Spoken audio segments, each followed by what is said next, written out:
Good morning, ladies and gentlemen. Today I'm going to talk about discover yourself.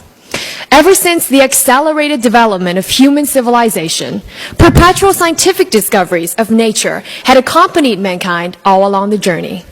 It was by discovering the world around us that human beings have been able to lead a more sophisticated life. However, as G.K. Chesterton once said, one may understand the cosmos, but never the ego. The self is more distant than any star. Thus, our life is a journey of unrelenting efforts to discover more of ourselves. When I was 6, I constantly pictured myself as an elegant and skilled pianist, rendering Chopin's Nocturne beautifully on the stage, receiving warm applause after my performance. However, as I furthered my piano lessons, it was hard to be oblivious of my non-gifted skills. Sometimes I couldn't help but have this feeling of despair when I woke up to the reality and discovered that my goal was unrealistic. Brutal but real. It was the first time I had discovered that I couldn't have it all.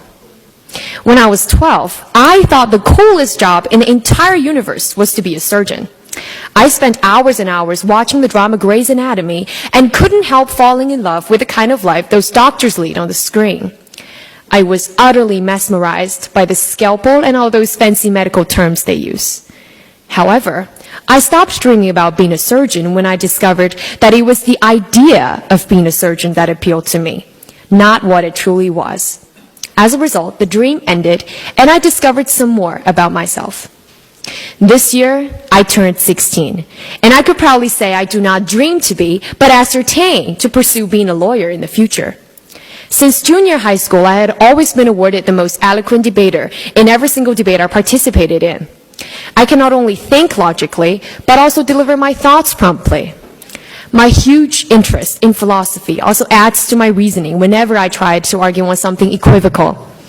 Being aware of the obstacles and hardships on the way to becoming a great lawyer never panics me, for the simple reason that I have this faith and passion in what I'm aspiring after.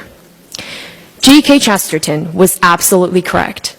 The most complicated part of comprehending the world is the study of the somehow smaller world, ourselves. I've subsequently realized that growing up is the process of discovering ourselves. We get to know what we truly are and become who we dream to be. As we shape ourselves and as we shape our lives, we gradually become more aware of our limits and potentials and consequently learn to adjust to what's out there. And by that, ladies and gentlemen, I'm proud to say that I have discovered part of myself, still discovering today and definitely a lot more in the future. I will always keep this embedded in my heart. Things do not change. We do. And that's all. Thank you. Thank you very much. Now, here is our topic for impromptu speech. It is kind of challengeable. Nowadays, many students fall in love in high school. Do you support this behavior? And will such love relationships last long?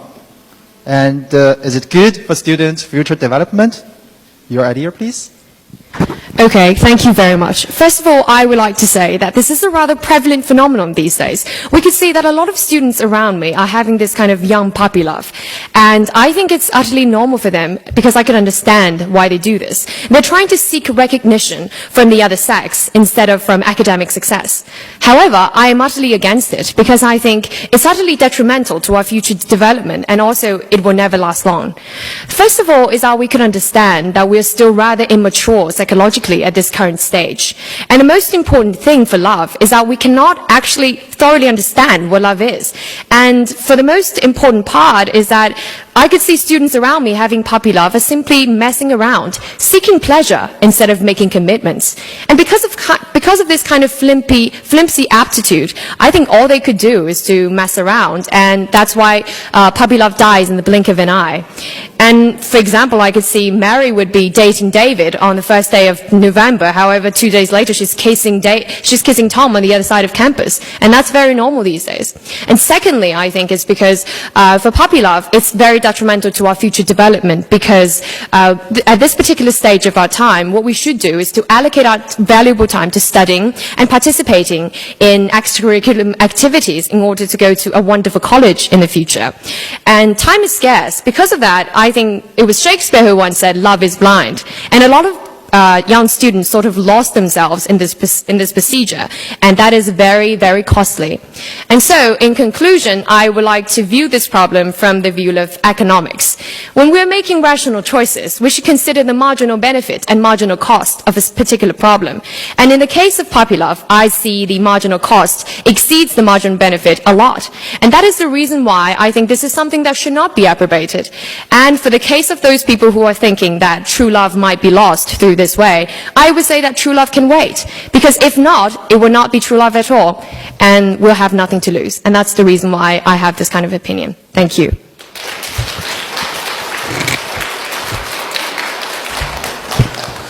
Good morning. Good morning.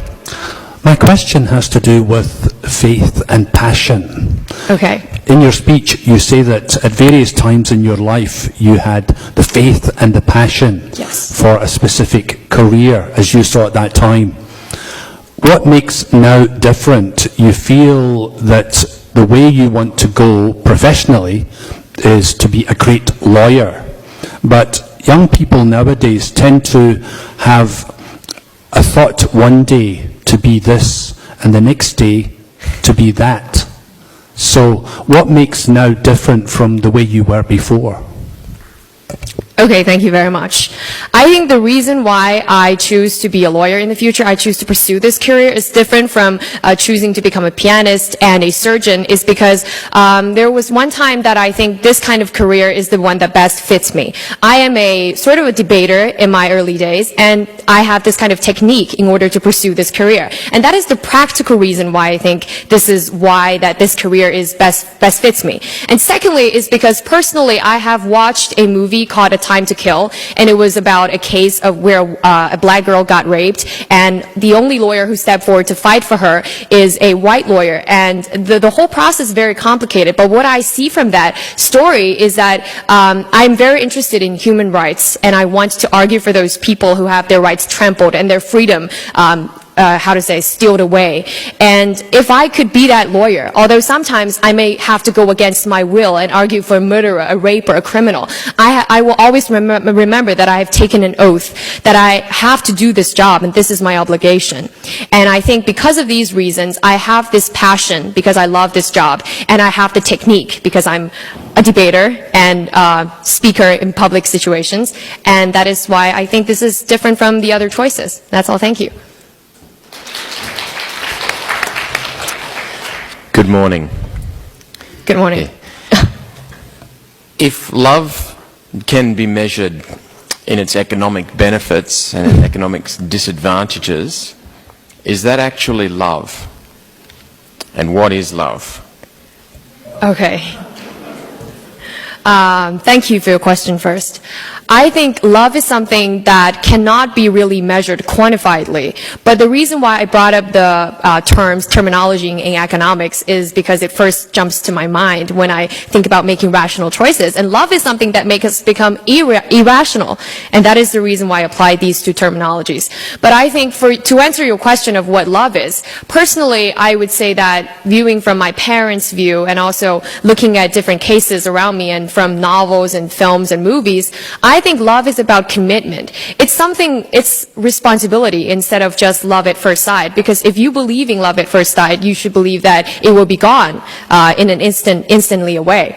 And because of that, I think love is something that should be taken at heart. It's not just physical attraction, because at one day it will die out. But what makes love goes on forever, is this kind of responsibility that we have to shoulder on our shoulder. And it's something that we should not be just given away instantly. And that is what I think is love. That's all. Thank you.